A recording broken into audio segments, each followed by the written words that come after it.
Nagsasalita pa si Jesus nang biglang sumigaw ang isang babae sa gitna ng karamihan. Mapalad ang babaeng nagsilang at nagpasuso sa inyo. Pero sumagot si Jesus, higit na mapalad ang mga nakikinig at sumusunod sa salita ng Diyos. Humingi ng himala ang mga tao.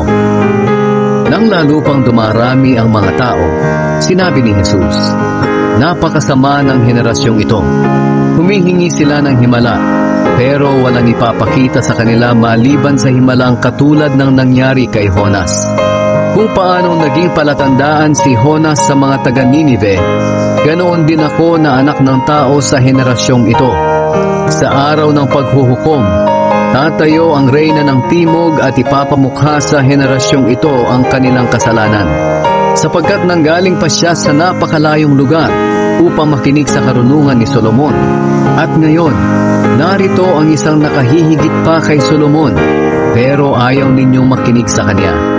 Maging ang mga taga Ninive ay tatayo rin at hahatulan ng henerasyong ito, dahil nagsisi sila ng mangaral sa kanila si Jonas. At ngayon, narito ang isang nakahihigit pa kay Jonas na nangangaral sa inyo, pero ayaw ninyong magsisi.